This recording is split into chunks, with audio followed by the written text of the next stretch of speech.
Сәлеметсіздер ме, құрметті оқушылар. Бүгін сіздермен сабақ өткізетін Қарағанды облысы білім басқармасы, Шет ауданы білім бөлімі, Батық жалпы білім беру мектебі коммуналды мемлекеттік мекеменің физика пәнінің мұғалімі Мәмбет Сәуле Молдабайқызы.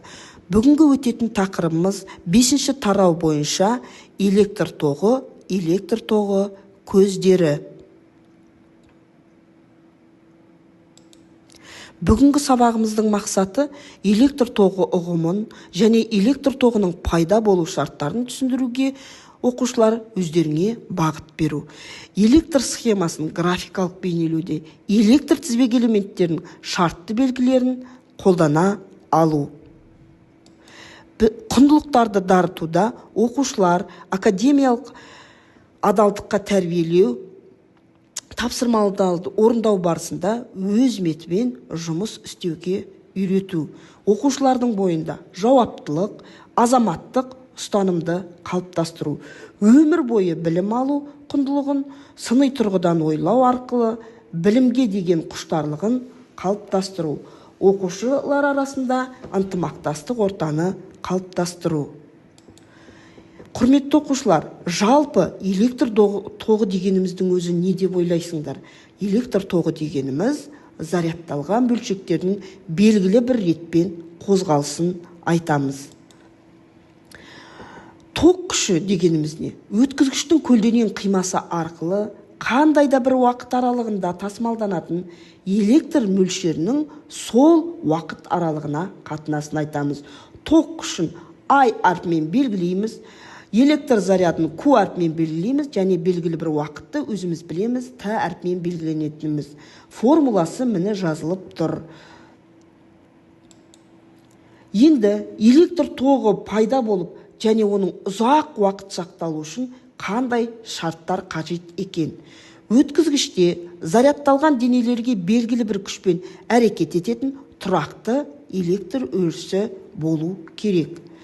Екінші, электр өрісін тудыратын құрылғы ток көзі керек. Үшінші, еркін электр зарядын тасымалдаушылар керек. Енді біз өткізгіштің бойынан ток өткен уақытта қандай әсерлері бар екенін қарастырайық. Бірінші, жылулық әсер, химиялық әсер, магниттік әсер және физиологиялық әсер. Тоқтың жылулық әрекеті қандай? Кез келген өткізгіштің бойымен ток өтсе, онда ол өткізгішіміз қызады. Электр қыздырғыш аспаптарда, мысалы, электр плитасы, үтіктер, қайнатқыштар, дәнекерлегіштерде қолданылады. Тоқтың химиялық әрекеті қай жерде байқалады? Химиялық ерітінділерге батырылған металл өткізгіштер бойымен ток өткен уақытта ерітіндінің құрамына енетін заттар бөлінеді. Осы тәсілмен, құрметті оқушылар, таза күмісті алуға, металл бұйымдарының беттерін күміспен жалатуға болады екен. Тоқтың магниттік әсері қандай? Өткізгіштің бойымен ток жүрген уақытта онда магниттік қасиеттерде туындайды. Мысалы, қарапайым магнит сияқты ол өзіне ұсақ темір денелерді тартады екен. Енді электр қозғаушы күш дегеніміз ол ток көзінің энергетикалық сипаттамасы. Бөгде күштер жұмысының орын ауыстыратын электр зарядына қатынасына тең. Электр қозғаушы күшінің өлшем бірлігі вольтпен өрнектеледі. Енді токтың физиологиялық әсері қандай? Балалар, жануарлар денесімен ток өтетін болса, онда ток бұлшық еттердің жиырылуын тудырады екен. Адам денесінен ток өткенде ток ауыр әсер қалдырады. Бұл бізде физиологиялық әсер. Ток көздері, алғашқы ток көзі 1800 жылы вольта бағанасы арқылы анықталды. Химиялық энергия, ішкі энергия, механикалық энергия, жарық энергиясы.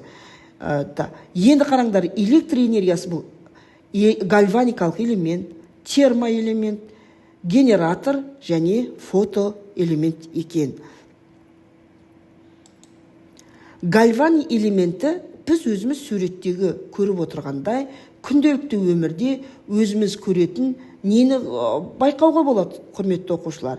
Біз білеміз, аккумулятор, батареялар, сағатқа, басқа да өлшегіш құралдарға салынатын батареялар бұл гальвани элементтері деп аталады. Тоқ көздері, балалар, қараңдар. Жылулық тоқ көздерінде ішкі энергия қайда айналады екен, балалар? Электр энергиясына түрленеді екен. Ал механикалық тоқ көздерінде механикалық энергия қандай энергияға түрленеді? Электр энергиясына түрленеді. Енді бізде осы электр тоғын реттейтін аспаптар бізде электрофор, электрометр, электроскоп, конденсатор құралдарын ойлап тапқан ол Александро Вольта, итальян физигі. Біз енді тоқ көзін алу үшін не істейміз? Тоқ көзін алу үшін, балалар, зарядтарды бөлгенде электрлік емес күштерді қолданамыз. Оларды, балалар, біз бөгде күштер деп атаймыз. Бөгде күштердің әрекетін сипаттау үшін оны эпсилон әрпімен белгіленетін электр қозғаушы күші ұғымын енгіземіз. Электр қозғаушы күші жаңағы айтылған алдында қайталап өткендей бөгде күштер жұмысының орын ауыстыратын электр зарядына қатынасын айтамыз. Енді, құрметті оқушылар, тоқ көзінің шартты белгісі қандай?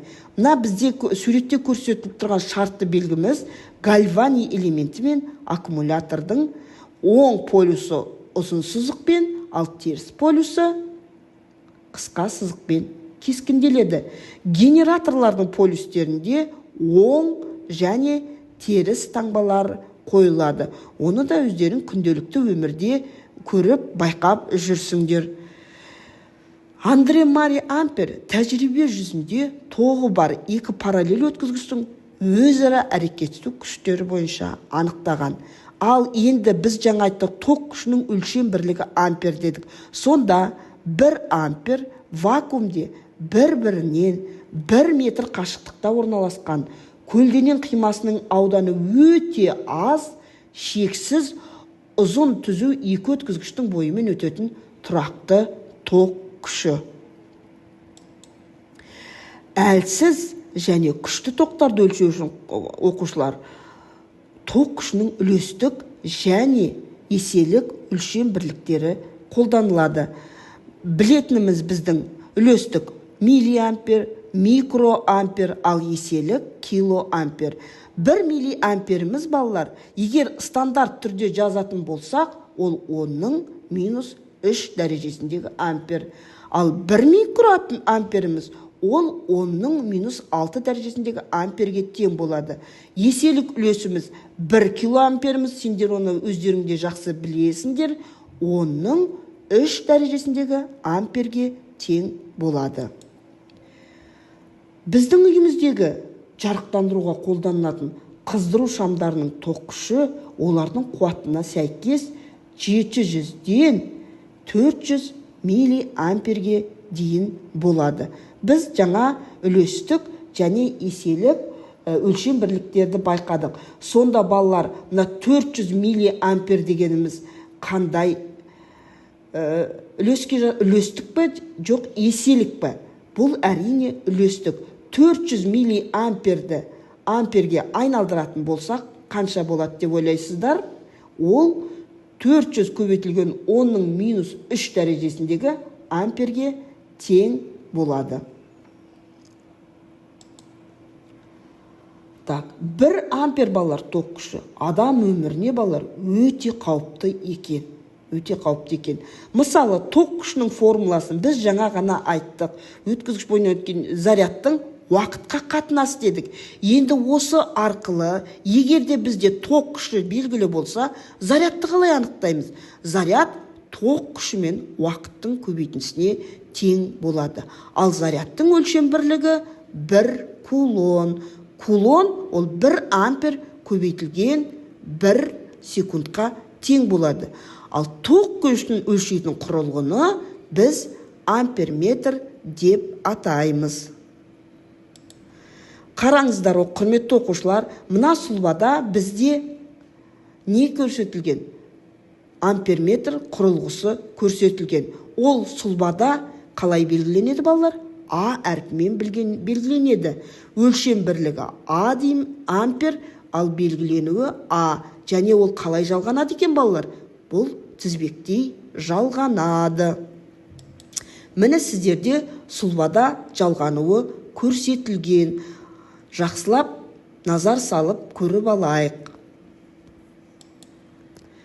Электр тоғын біз жаңа алдыңғы айтап өткеніміздей зарядталған бөлшектердің реттелген, бағытталған қозғалысы. Ал енді тоқ болуы үшін бізге қандай шарттар қажет екен?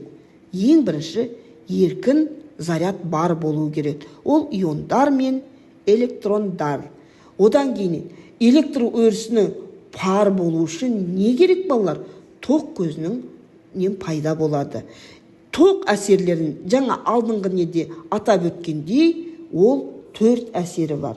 Жылулық әсер, химиялық әсер, магниттік әсер және физиологиялық әсер. Міне балалар, мына сұлбада не көріп тұрсыздар? Бұл сұлбада біз жаңағы не көріп тұрмыз? Гальвани элементін, тоқ көзі, энергия көзін белгіленуін көріп отырмыз. Енді балалар, сергіту сәті, кәні бір сергіп алайық. Мен кіммін? Мені білесің бе? Осы сурет бойынша қарастырайық. Ұлы ғалымдардың есімін атап өтіңдер. Келесіміз ұшқыр ойдан ұғымды жауап. Енді біз балалар кәні эксперимент жүргізейік.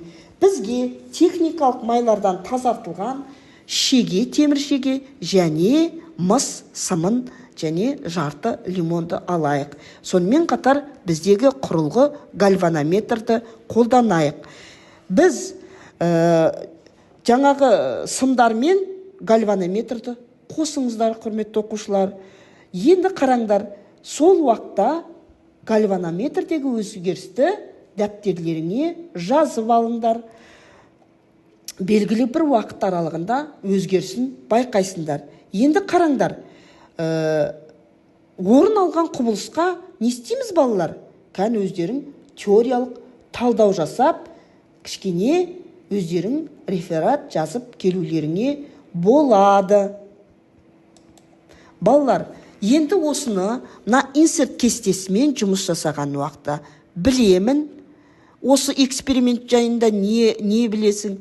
Білдім, не білдің, және тағы да не білгім келеді деген бағандарға өз ойларыңды жазыңдар.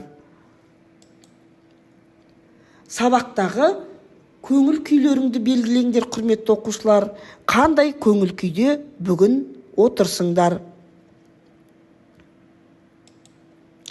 Құрметті оқушылар, енді бізге осы тұрақты электр тоғы тарау бойынша үйге тапсырма, параграф 22 және сонымен қатар қосымша электр тізбегінің шартты белгілерін жаттап келу.